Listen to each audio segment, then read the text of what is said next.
2026ல யார் இங்க சிஎம்மா வரணும்னு நீங்க நினைக்கிறீங்க? நான் நினைக்கிறது எப்பவுமே விஜய் தாங்க. 2026ல மாற்றங்கள் வேணும்னு நினைக்கிறீங்க? மாற்றம் அவரே தான். ஓகே, அந்த மாற்றங்கள் ஏன் சீமான் அண்ணன் மேல வர மாட்டேங்குது? என்ன காரணம்? திமுக அரசு பாத்தீங்கன்னாக்கா பெண்களுக்கு 1000 ரூபாய் கொடுக்குறாங்க, பஸ் வசதி ஃப்ரீயா கொடுக்குறாங்க. இதெல்லாம் தெரிஞ்சதுக்கு அப்புறமும் திமுக நான் ஓட்டு போட மாட்டேன், விஜய் தான் ஓட்டு போடுவேன் அப்படின்றீங்களா? என்ன காரணம்? இப்போ இருக்கிற காலகட்டத்தில் நீங்க சொல்ற மாதிரியே நம்ம இத்தனை கோடி மக்கள்ல பஸ்ல ஃப்ரீ பஸ்ல யாருமே போறது கிடையாது. நீங்க நினைக்கிற மாதிரி அவன் காலம் சக்கரமா ஓடி இருக்குது. ஃப்ரீ பஸ் வர வரைக்கும் ஒரு 4 ஒரு 5 பஸ்ல நிற்பாங்களா? இது வரைக்கும் நான் ஃப்ரீ பஸ்ல மொத்தமே விட்டு ஒரு 4 டைம் தான் ஏறி இருப்பேன். நான்லாம் ஏறதுக்கு நிற்கிறேன். அந்த நேரம் பொறுமை கிடையாது மனுஷன். ஒரு 10 ஊர் உட்காந்துட்டு அதுக்கப்புறம் அதுல ஏறணும்னு சொல்லிட்டு யாருக்கும் பொறுமை கிடையாது. அதே மாதிரி 1000 ரூபாய் சொன்ன மாதிரி எந்த அவர் 1000 ரூபாய் போட்டு நீங்க அதுக்கு ஒன்று சொன்னா கஷ்டமாயிடும் மனசு. 1000 ரூபாய் எத்தனை நாளைக்கு வச்சு சாப்பிட முடியும்? இப்போ இருக்கிற இதுவெல்லாம் வந்து ஒரு நாளைக்கே ஒரு மனுஷனுக்கு 1000 ரூபாய் செலவாகும் ஒரு ஃபேமிலிக்கு. மாசத்துக்கு ஒரு 30,000 ரூபாய் ஓடி அந்த 1000 ரூபாய் வச்சு ஒன்றும் செய்ய முடியாது. ஓகே, அந்த 1000 ரூபாய் வராம வேற என்ன பண்ணலாம்னு நினைக்கிறீங்க? நீங்க ஒரு முதலமைச்சரா இருந்தா நீங்க என்ன செய்யலாம்னு நினைப்பீங்க? நான் வந்து என்ன செய்வேன், நாட்டு மக்கள் ஏற்கனவே வந்து தர்ம செயல் சிந்தனை உள்ள ஆள், எல்லாருக்கும் நல்லது செய்யணும் நான் நினைப்பேன். அதே நல்லதுனாக்கா மக்களுக்கு என்ன நல்லது செய்வீங்க? இப்ப ஒரு 1000 ரூபாய் கொடுத்தாரு இல்லையா, இது 1000 ரூபாய் வேணான்றீங்க.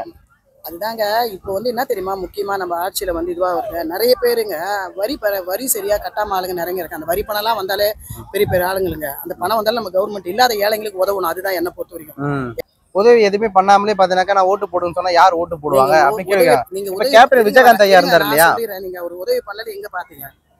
எவ்வளவு பண்ணிருக்காரு நம்ம? அது என்ன பண்ணிருக்காரு நீங்க சொல்லுங்க. எனக்கு சரியா எனக்கு சொல்லலாம், அதெல்லாம் தெரியல. சரி, ஓகே.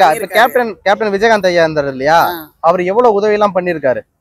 உதவி பண்ணிட்டு தான் அரசியலே வந்தாரு. அதனாலதான் மக்கள் அவரை ஆதரிச்சாங்க. இல்ல ஆதரிச்சு கூட வந்து அவருக்கு வந்து நிறைய விழுக்காடு ஓட்டு போடல. உங்களுக்கு என்ன தெரியுமாங்க, எங்க பெரிய ஆளுறது 2 கட்சி, அவங்க மட்டும் தான் மாறி மாறி வருவாங்க. நீங்க சொன்னதே அவருக்கு வந்ததே அவர் ஓட்டு போடல. அவர் தனிச்சு நின்று கொஞ்ச நாள் வந்திருக்கணும்.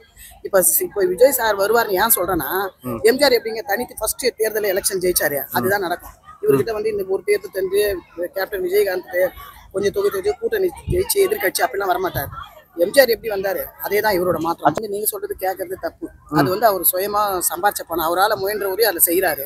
இது வந்து ஆட்சிக்கு வந்தவங்க வந்து ஜனங்களோட வரி பணத்தை எடுத்து அதுல செய்யறாங்கல்ல. இப்ப அவரோட பணத்தை நீங்க சொல்லி தப்பு. இப்ப வந்தாருன்னா அவரு 2026ல மாற்றங்கள் வேணும்னு நினைக்கிறீங்க? மாற்றம் அவரே தான். ஓகே, அந்த மாற்றங்களை ஏன் சீமான் அண்ணன் மேல வர மாட்டேங்குது? என்ன காரணம்?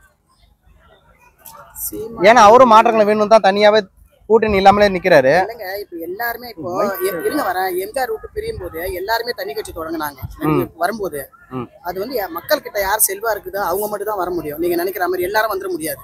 மக்கள் கிட்ட செல்வா இருக்க தலைவர் வந்து கருணாநிதி கூட்டணி இருக்கும்போது எம்ஜிஆர் வந்து தனியா உடனே வந்தாரு. அது மாதிரி இவர் கூட்டம் இவரு அதே மாதிரி செல்வா தலைவர் விஜய் கரெக்டா வந்துருவார் நின்னாருனா. இதுதான் எனக்கு நினைக்கிறீங்களா? என்ன மாற்றம் இல்ல. ஜனங்க அவங்கவுங்க உழைச்சாதான் நம்ம சாப்பிட போறோம்.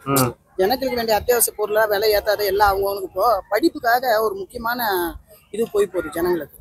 இந்த தனியார் அந்த அவர் விஜய் வந்தாருன்னா அந்த பள்ளிங்க இருக்கல பசங்க படிக்கிறது தனியார் ஸ்கூல், அதெல்லாம் அந்த பீஸ் எல்லாம் கொஞ்சம் கரெக்டான ஈக்குவலுக்கு வரும். கொண்டு வர நினைக்கிறீங்களா? கொண்டு வருவாரு. இல்ல